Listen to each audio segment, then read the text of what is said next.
Ini belum pernah ketemu saya. Belum. Minggu lalu kayaknya absen genap. Ini ganjil. Sudah kenal saya? Belum. Belum kenal. Kenalan. Udah kenalan dulu ya. Kenalan singkat.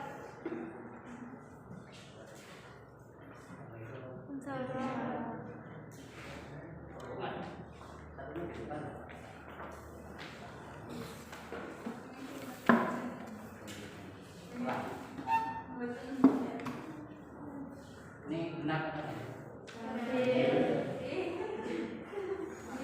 Semua masuk kan?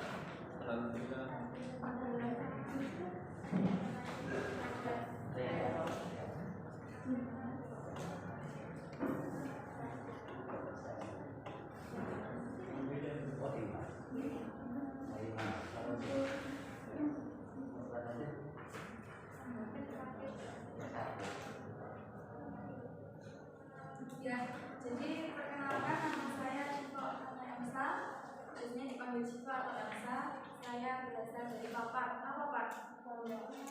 Dekatnya Pare. Nah, saya sekarang sedang menempuh di S1 Pendidikan Agama Islam Imam Malik di Malang. Jadi adik-adik kalau mau untuk di Malang jangan tanya-tanya saya. Kebetulan saya di Mahatnya di Malang itu ini di jadi musyrifah. Jadi pernah dengar nggak? Jadi kan kalau adik-adik nanti mau kuliah di Malang itu wajib ma'had 1 tahun. Jadi kalau semester 1-2 itu nanti wajib ma'had tinggal di ma'hadnya UIN. Kayak di sini kan ada ya. Nah itu semua jurusan tuh wajib di ma'hadnya UIN. Apa nggak boleh ngekos atau di luar dulu. Jadi wajib di ma'hadnya UIN. Nanti ketemu saya. Jadi bisa tanya-tanya kalau sebentar UIN. Siapa lagi ya? Saya dulu sekolahnya asalnya di Pesantren Darul Ulum, tahu Jombang, di Pedalangan. Kan dia sudah di sana. Dulu SMP sama SMA. Sudah. Mungkin cukup singkat ya. Ada yang mau tanya? Nggak apa-apa. Oh nggak ada, saya absen. Saya lagi absen. Sambil nanti kalau saya panggil itu ya sebutkan nama panggilan sama asalnya mana. Ini asal apa? Ganjil. Genap. Ganjil, Mbak. Ahmad Dimas Maulana. Oh ya udah pernah diajar Pak Agus. Kan tugasnya Pak Agus kan. Jadi kita lupa. Anak-anak kelas 10 soalnya nggak tahu Pak Agus yang mana. Bella Sri Agatha, panggilannya siapa? Bella. Asalnya mana? Medowo. Saya pernah ke Medowo tuh ada bukit di sana. Emita Dia, panggilannya siapa? Kita. Asalnya kecap. Fazana Yuroma, panggilannya siapa? Asalnya mana? Frida Fenty Valentina, panggilannya siapa? Frida. Asalnya Kiran Agni Ulumul Nifida, panggilannya siapa? Kiran. Asalnya Muhammad Fikri Hafiz, panggilannya siapa? Asalnya Cangkok Thailand. Thailand sebelah mana itu? Sebelahnya Ngeratok. Muhammad Faiz Zurdarini, KKM. Oh, KKM. Itu apa kegiatan OSIS?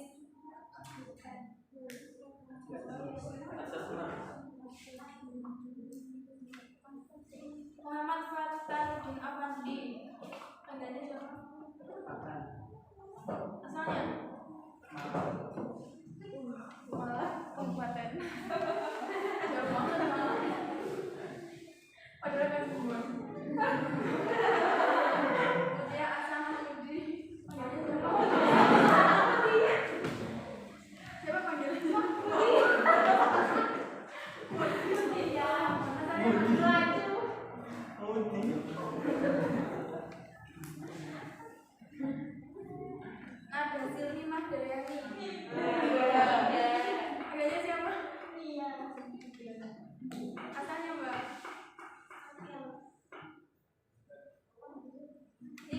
Zakariana.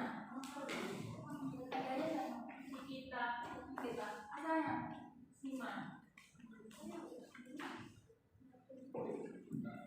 Nurul Istiqomah.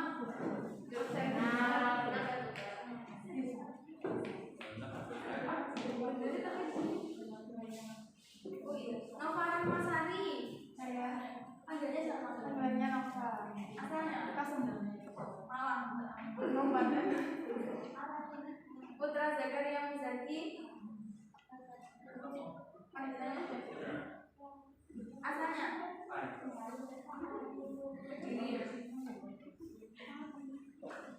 Rahma Ayu Alifia Aini Nul Albab.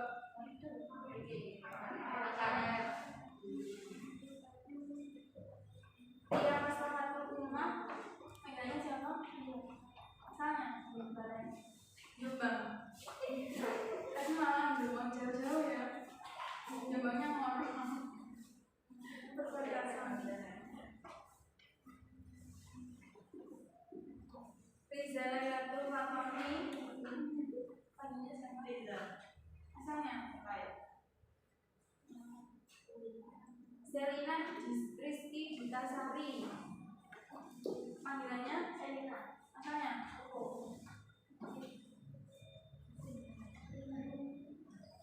Sugeng Widodo.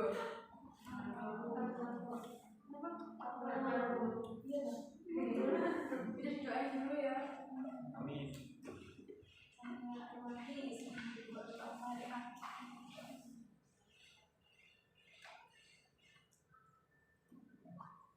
Kenapa sakit kan?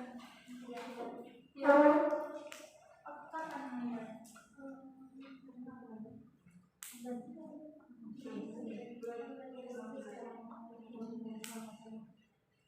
Zakia Sasa Bilakoni. Panggilannya Zakia. Asalnya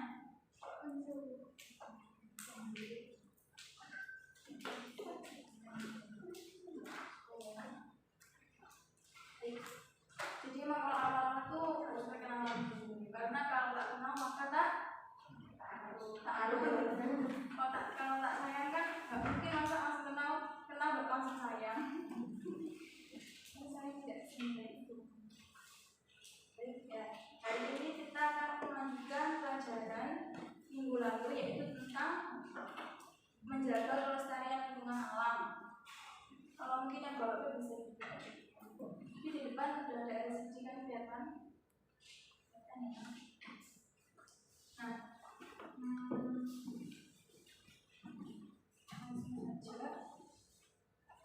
ini bisa dilihat gambarnya.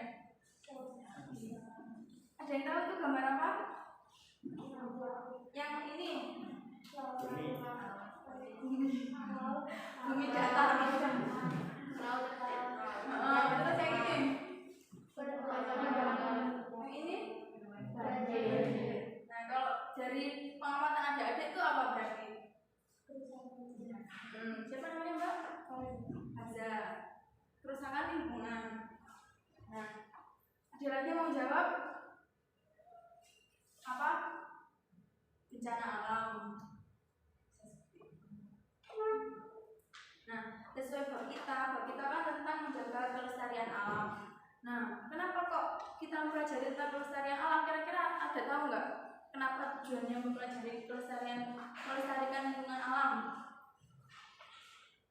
Kan kita pelajarannya Quran hadis, ngapain belajar tentang alam? Enggak. Nah, jadi sebenarnya dalam Islam itu agama yang penuh dan kedamaian dan keselamatan sesuai dengan artinya. Nah, makanya dalam Islam pun semua diatur secara rinci, termasuk hubungan dengan alam. Makanya kan di sini ada 3 poin: hablum minallah, hablum minannas, sama hablum minal alam. Kita hidup di dunia sebagai makhluknya Allah itu tidak semata-mata hanya beribadah. Kalau kita secara sosial kan hubungan kita sama orang lain ya, Mbak Fazia sama Mbak ini. Nah, kalau di Islam diatur dari 3 poin, yaitu hablum minallah, hablum minannas, sama hablum minal alam. Ada yang bisa menjelaskan satu-satu? Hablum minallah, siapa yang tahu? Terus hablum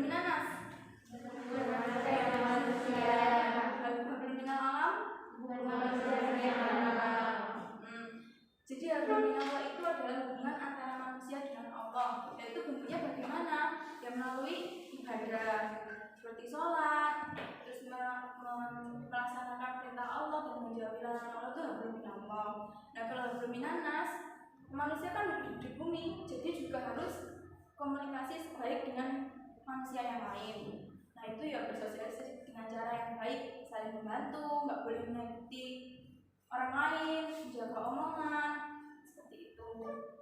Nah hablum minal alam, selain kedua itu manusia juga diberikan tugas untuk memakmurkan bumi, yaitu menjaga lingkungan sekitar. Karena alam itu kan makhluk hidup ya, ciptaan Allah. Nah, jadi harus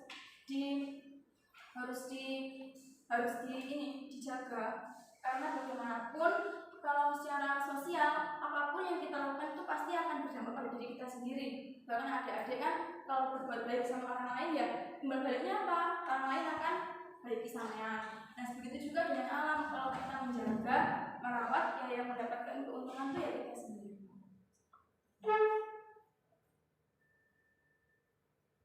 Nah ini ada dalilnya, ada yang mau baca, ada di LKS, silahkan dibuka LKS-nya. Terus saya bukanya di LKS.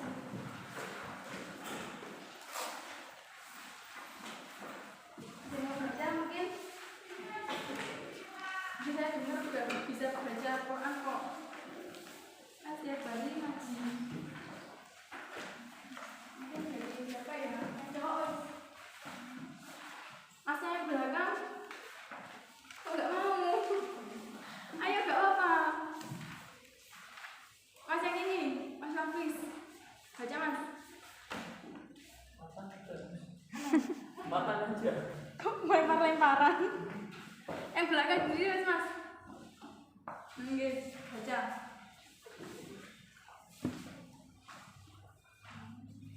Yang keras.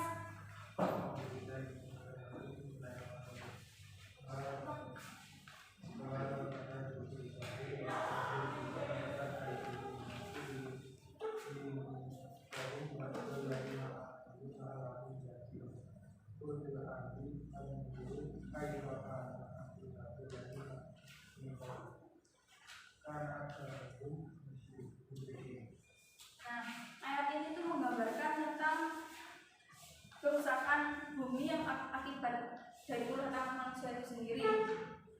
Misalkan orang-orang yang tidak menjaga lingkungan sekitar, seperti hal sepele buang sampah sembarangan.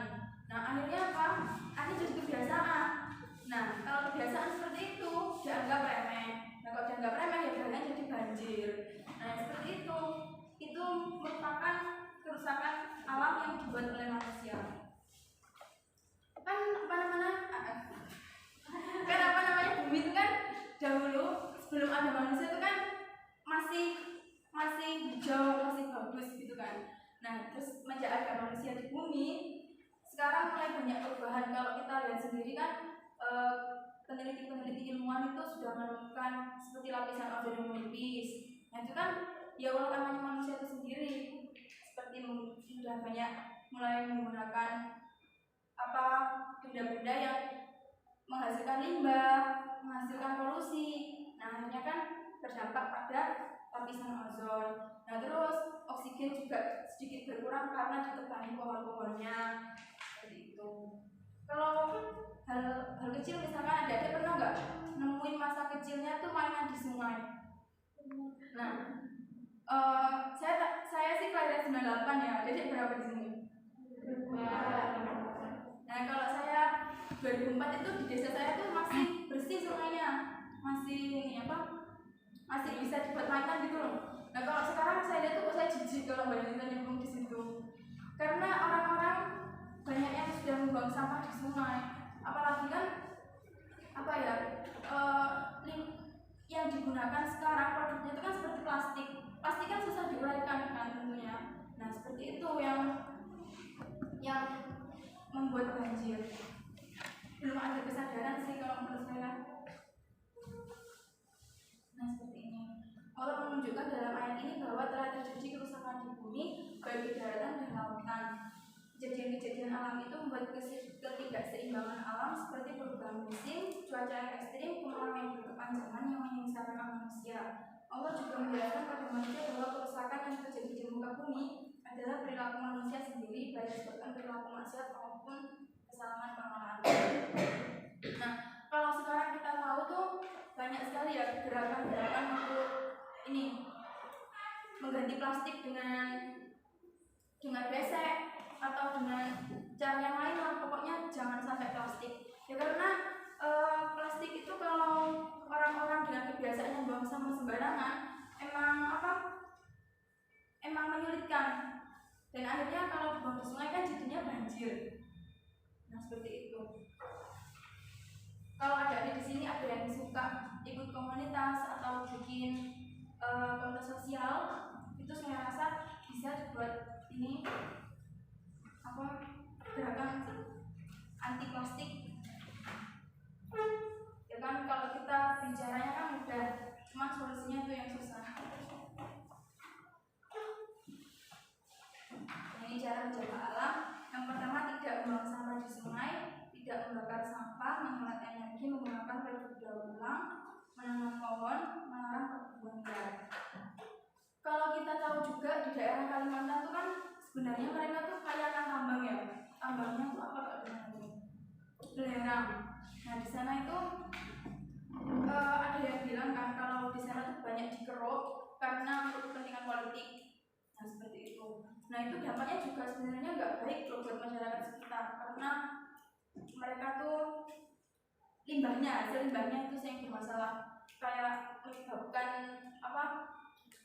udaranya itu tidak sehat. Kalau kita kan sehat, yang menghirupnya kan oksigen. Nah kalau mereka terkena limbah dari belerang itu karena dibuat PLTU, nah akhirnya tidak sehat, sampai sakitnya itu kan mesti di paru-paru. Nah menggunakan produk daur ulang, seperti di sekolah mungkin bisa ada kegiatan menghias memakai daur ulang dari botol plastik. Nah itu juga bagus loh, jangan diremehkan hal kecil seperti itu, biar menjadi kebiasaan. Nanam pohon ini juga penting, melarang perkebunan liar. Nah kan sejak adanya corona, waktu awal-awal sejak 2000 berapa tuh 2019 ya, itu kan di Cina itu mulai lockdown kan. Nah dari situ bahkan ada yang meneliti NASA. Nah di NASA itu kan mereka kan punya satelit yang bergerak bumi ya, namanya International Space Station. Nah dilihat dari sana tuh bumi justru lebih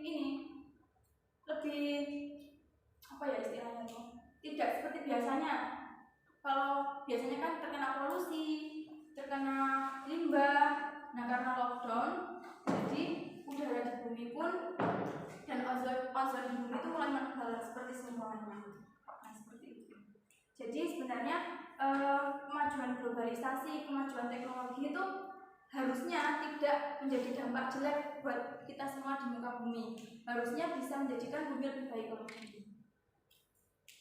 Ya mungkin kemajuan globalisasi, kemudahan teknologi itu kan memang memudahkan, tapi memang dampaknya banyak dampak tidak baiknya. Tapi sebagai kita, sebagai manusia juga harus berusaha untuk bisa memberikan dampak yang positif. Dalam Al-Quran juga telah ada dalil yang melarang tentang merusak bumi, yaitu ayat Al-A'raf ayat 56 sampai 58. Yang mau baca? Saya baca ya kalau nggak mau. Saya baca. Bismillahirrahmanirrahim. Wala tusidu fil ardi ba'da islahiha wad'uhu khawfan wa tama'an. Inna rahmatallahi qaribun minal muhsinin. Wa huwa alladhi yursilu riyaha bushran baina yaday rahmatih hatta idza aqallat sahaban thiqalan suqnahu li baladin mayyitin fa anzalna bihi al-ma'a fa akhrajna bihi min kulli thamarat kadzalika nukhrijul mauta la'allakum tadhakkarun. Nah artinya, dan janganlah kamu berbuat kerusakan di bumi setelah diciptakan dengan baik. Berdoalah kepadanya dengan rasa takut dan penuh harap. Sesungguhnya rahmat Allah sangat dekat pada orang yang berbuat kebaikan. diberikan. Dialah yang meniupkan angin sebagai pembawa kabar gembira, mendahului kedatangan rahmatnya hujan, sehingga apabila angin itu membawa awan mendung, kami halau ke suatu daerah yang tandus, lalu kami turunkan hujan di daerah itu. Kemudian kami tumbuhkan dengan hujan itu berbagai macam buah-buahan. Seperti itulah kami bangkitkan orang yang telah mati. Mudah-mudahan kamu mengambil pelajaran. Dan tanah yang baik, tanaman-tanaman tumbuh subur dengan izin Tuhan, dan tanah yang buruk, tanaman-tanaman yang tumbuh beranak. Demikianlah kamu menjelaskan berulang-ulang tanda-tanda kebesaran bagi orang manusia. Nah, kalau kita ya, di sini sering ada yang suka mengamati enggak tentang luar angkasa. Nah, itu kan saya kan sering lihat di channelnya Space Station, karena saya kan suka tentang alam-alam seperti itu. Nah, di situ tuh menjelaskan detail banget tentang penciptaan bumi. Bumi dahulu terbentuk pertamanya karena apa? Letusan, ledakan, teori apa? Jadi tahu? Big Bang. Nah, aslinya tuh bumi itu kan belum ada, tapi terbentuk karena ada ledakan Big Bang, sehingga dari zat-zat partikel-partikel itulah membentuk sebuah planet yaitu bumi. Di antara planet-planet yang lainnya, bumi itu salah satu planet yang bisa dihuni oleh makhluk hidup. Yang pertama ada di bumi itu bukan manusia. Apa? Kalau secara ilmiah ya, kalau secara biologi itu kan bakteri. Ada bakteri yang tumbuh, yang hidup di lautan. Kalau menurut peneliti sih, saya lihat di Space Station itu. Nah, kemudian kalau secara agama, Allah kan menciptakan Nabi Adam untuk turun di bumi. Seperti itu. Jadi kalau kita tuh perlu bersyukur ya, kita tuh bisa melihat matahari, bisa melihat bulan, itu karena Allah sudah mendesain sedemikian rupa. Coba saya tanya, coba bayangkan kalau nggak ada matahari, kira-kira apa yang terjadi kalau ada matahari? Gelap hitam gitu ya, kayak malam gitu. Padahal enggak, kalau nggak ada matahari, udah wes kita kiamat. Soalnya apa? Matahari itu kan titik pusatnya planet-planet lainnya. Planet beredar itu kan karena apa? Karena ada garis orbit yang mengitari matahari. Nah, kalau matahari nggak ada ya bertabrakan semuanya. Kalau nggak ada bulan gimana? Kalau nggak ada bulan, bumi bisa kena kalau tsunami yang dahsyat. Karena bulan itu kan mengatur ini apa? Pasang surutnya air. Nah, seperti itu hal kecil kita bisa melihat matahari, bisa nggak ada perubahan seperti geraknya tanah. Coba kalau geraknya tanah apa? Gempa. Nah, seperti itu sebenarnya Allah mendesain semuanya alam itu dengan sangat baik. Nah, kalau di sini kan dijelaskan bahwasanya Allah itu mendatangkan hujan sebagai rahmat. Nah, makanya kan sebutannya hujan kan disebut sebagai rahmat. Kalau turunnya hujan itu disyukuri untuk menghidupkan berbagai tanaman di bumi. Kalau tanaman dapat hidup, kita juga bisa hidup karena kita kan bergantung dengan lingkungan sekitar. Nah, kemarin ada adik misalkan ini kalau waktu corona banyak kan yang tidak kehabisan oksigen. Nah, hal seperti itu perlu disyukuri. Kita bisa bernafas sekarang itu karena lingkungan alam kita. Kita nggak pernah bisa membayangkan masa depan itu seperti apa ya. Nah, kalau sekarang aja tuh penyakit itu banyak sekali. Nah, kita kemarin nggak pernah bayangkan kan kalau ada virus corona. Nah, nggak pernah bayang. Nah, kita juga masa depan tuh nggak pernah bisa membayangkan apa yang akan terjadi. Jadi haruslah dijaga apa yang telah Allah tentukan.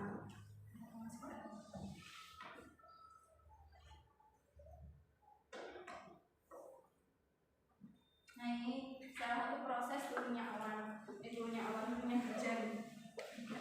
Mohon maaf ya, kepleset kalau ngomong. Nah, jadi awalnya bagaimana? Yang masih ingat proses turunnya hujan?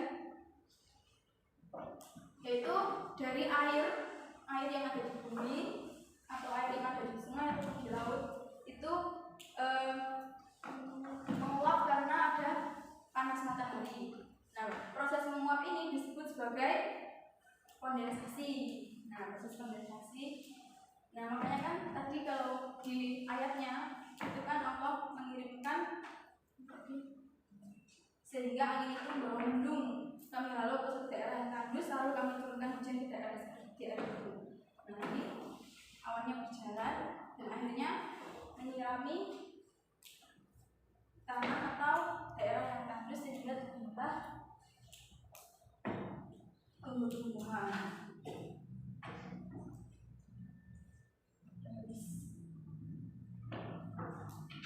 Seperti itu ya. Jadi Allah menciptakan, Allah juga yang memelihara. Kalau kita tidak menjaganya, dan kita yang akan rugi sendiri. Jadi mulai sekarang biasakan. Kita kan pernah mendengar nggak, pemimpin masa depan itu adalah, kan setiap masa memiliki pemimpinnya masing-masing. Nah, pemimpin masa depan itu adalah kita. Nah, bagaimana kita nanti akan menjadi seorang panutan, kita juga harus mempersiapkannya dari sekarang. Jangan hal kecil ya, lingkungan apa yang akan kita pimpin itu. Lingkungan keluarga, yang perempuan akan jadi ibu, yang laki-laki jadi ayah. Nah, dalam menjadi ibu, pernah dengar nggak kalau seorang perempuan itu al-ummu madrasatul ula, sekolah anak pertama itu adalah ibunya. Jadi kalau pengen anak-anaknya pintar, ya dari kita sendiri mulai sekarang dipelajari bagaimana cara membimbing anak. Nggak mau kan kalau anak kita melihat panutan orang lain. Anak sekarang tuh pintar loh, soalnya anak sekarang tuh beda dengan zaman dulu. Yang dilihat tuh ya pasti yang akan menarik bagi dia, akan dijadikan panutan. Nah kalau sampai panutannya salah, nggak baik, ya kalau kita sebagai orang tua mengharapkan anak yang baik, kenapa kita kok nggak memberikan contoh?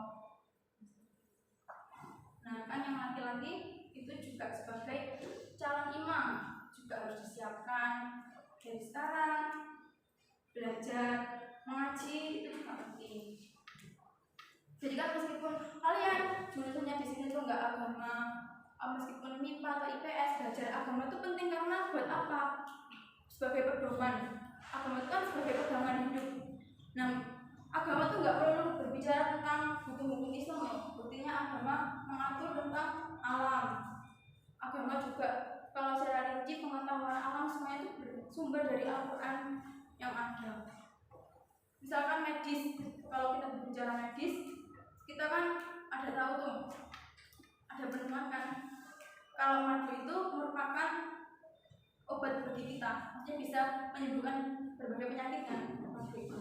Nah di Al-Quran juga ada ayat yang menjelaskan tentang itu, dan kami ciptakan di dalam lebah itu berbagai macam-macam cairan, dan itu bisa membuat penawar atau penyembuh bagi manusia. Itu kan dalam lebah itu kan madu. Kalau kita berbicara tentang apa lagi, kimia, itu patokannya mesti surat Al-Hadid, karena apa? Artinya itu besi. Nah, besi itu kan memiliki kandungan apa namanya di situ? Zat-zatnya besi itu kan. Di situ paling sih pakai ini. Pokoknya Al-Quran itu adalah sumber segala ilmu pengetahuan. Sebenarnya ya kalau kita berbicara tentang ilmu-ilmu yang ada di sekarang, itu pernah belajar ini enggak? SKI. Nah itu kan ada masa ya, ada masa dinasti Umayyah. Nah itu kan Abbasiyah apa Umayyah? Saya lupa. Di situ ada masa kejayaan emas. Oh ya, yang munculnya berbagai tokoh ilmuwan seperti siapa tuh? Ibnu Sina bidang kedokteran, terus ada siapa lagi? Al-Khawarizmi bidang matematika. Nah itu beliau kan muncul sebenarnya pada masa kejayaan Islam, tapi berhubung karena waktu itu ada perang yang memang nggak bisa dipungkiri, yaitu di bumi itu ada perang antara bangsa Eropa dengan bangsa Bani Abbasiyah itu. Nah akhirnya segala ilmu-ilmu di Islam di punyanya tokoh-tokoh itu dihancurkan. Nah akhirnya ada yang bilang, kalau ini kan namanya konspirasi ya, ada yang bilang kalau setelah perang itu Eropa mengambil alih. Makanya kan sekarang kita sering mendengar kalau medis itu mesti rujukannya adalah ke orang-orang barat, sumber-sumbernya adalah ke barat. Padahal sebenarnya munculnya itu adalah dari Islam, yang memunculkan ilmu itu adalah dari Islam. dari Al-Khwarizmi. Ibnu Sina itu kan punya kitab namanya Qanun Fiqih, itu membahas tentang asas-asas kedokteran. Nah, seperti itu yang mau jadi dokter nanti juga bisa dijadikan rujukan. Cuma kebanyakan sekarang kan rujukan medis itu selalu ke barat. Terus apalagi kalau berbicara alam semesta, alam Al-Quran juga ada dalilnya itu. Di surat Ar-Rahman, wardatan kaddiha. Nah, itu wardatan kaddiha itu artinya apa? Ibaratnya itu seperti bunga mawar merah yang merekah. Itu yang dimaksud itu adalah teori Big Bang. Karena teori Big Bang itu kan menjelaskan tentang ledakan-ledakan yang ada di bumi yang sangat dahsyat. Kalau kayak sosmed itu buka-buka pengetahuan seperti itu biar menambah pengetahuan kita. Ini cukup. Ini yang saya sampaikan tentang kelestarian lingkungan alam. Ada yang mau bertanya? Nanti ngantuk loh. Udah sarapan semuanya? Yang paling jauh mana nih rumahnya? Malang. Siapa yang Malang? Kan mana Mas Kasembon tak? Kasembon yang mana? Enggak dengar aku. Sing banter. Kok lama lembut sih? Lama lembut. Emang lama lembut anaknya? Iya gitu. Ayo ada yang mau bertanya?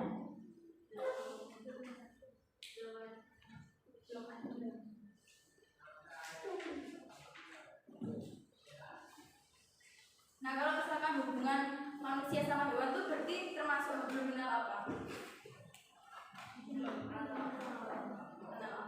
Kriminal hayawan. Kriminal apa ya? Karena kan hewan itu juga perlu dikasihani orang. Itu berarti kalau ada hewan kayak di jejoi kayak gitu, kayak kucing misalkan berkeliaran kayak gitu, kan juga makhluk hidup gitu, dia juga butuh hidup. Kita kan nggak pernah tahu kebaikan mana yang akan menjadi amal kita kalau kita berbicara tentang pahala ya. Itu kan ada tuh kayak daunnya Kiai Maimun Zubair, beliau kan sudah sedo, Kiai Rembang. Ada yang tahu Kiai Maimun Zubair itu kan pesannya gimana? Kalau ada apa semut atau ada hewan apa yang lewat di depan kita, itu jangan diinjak, itu jangan dipateni. Ya barangkali nanti jadi penyelamatmu di hari kiamat, kan nggak tahu. Kecil apapun hal remeh itu jangan diremehkan, yang kelihatannya remeh. Ada kan misalnya seorang pelacur yang dia itu seorang perempuan kan, kerjanya tuh sebagai pelacur. Nanti ketika waktu malam hari dia bertemu sama seekor anjing yang kehausan. Akhirnya dia kasih minum. Nah akhirnya pelacurnya masuk surga. Nah seperti itu. Kita kadang itu nggak pernah tahu ya bagaimana Allah itu melihat seseorang. Kan seorang itu selain hablum minallah kan kita juga hablum minanas. Jadi itu ada orang yang misalkan dia baik banget, dia tuh taat ibadah, dia tuh rajin ngaji, tapi kalau sama hablum minanasnya jelek, ya bagaimana? Padahal kan Allah menyuruhnya bagaimana? Sama manusia itu harus berbuat baik. Kebaikan yang sampai pada Allah itu adalah kebaikan yang sampai pada orang lain. Jadi kebaikan yang baik itu yang sampai pada orang lain. Misalkan Mbak Mutia, Mbak Mutia ini besok tuh mau ujian kan, berarti kan belajar dulu, pasti belajar malamnya. Nah, terus pas malam tuh ada temennya minta tolong, minta tolong anterin ke rumah sakit dong. Soalnya aku udah sakit banget, misalkan kayak gitu. Emang yang Mbak pilih belajar apa nganterin teman yang sakit? Nganterin temennya. Apa? Nganterin temennya biar nggak belajar apa? Jadi buat alasan apa enggak? Nah, sebenarnya kalau kita milih belajar itu kan juga baik, mengantarkan temannya juga baik. tapi kebaikan yang sampai pada Allah itu adalah kebaikan yang sampai pada orang lain. Jadi Allah tuh lebih suka kalau kita tuh bisa menyenangkan orang lain.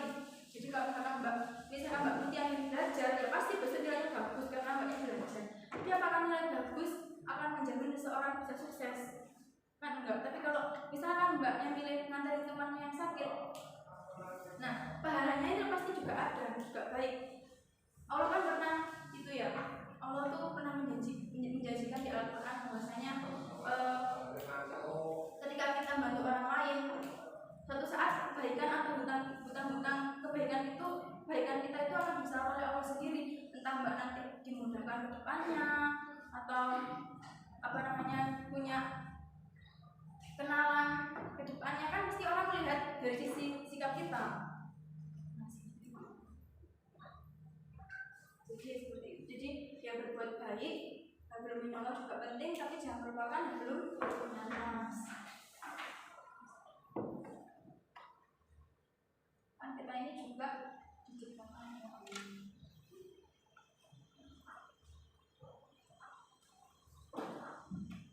Sudah mau habis ya jamnya ya? Masih kurang 15 menit.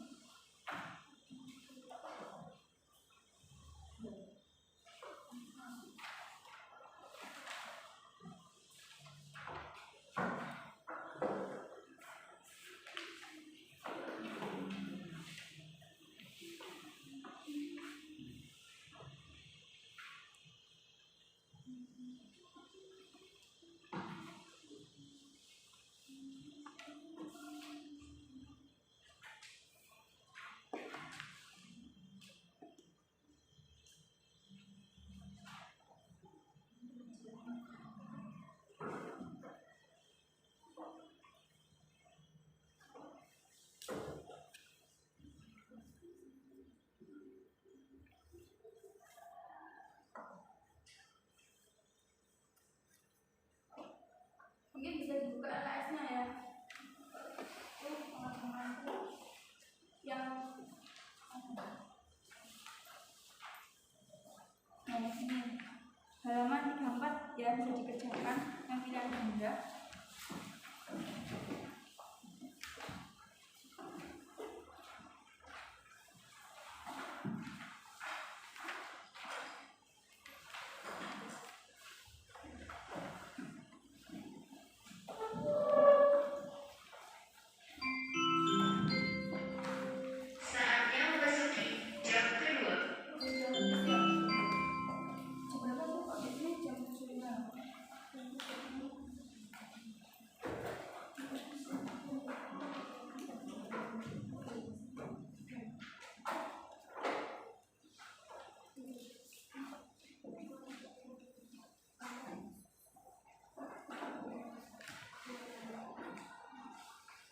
Nanti kalau sudah selesai dikirim di grup aja ya.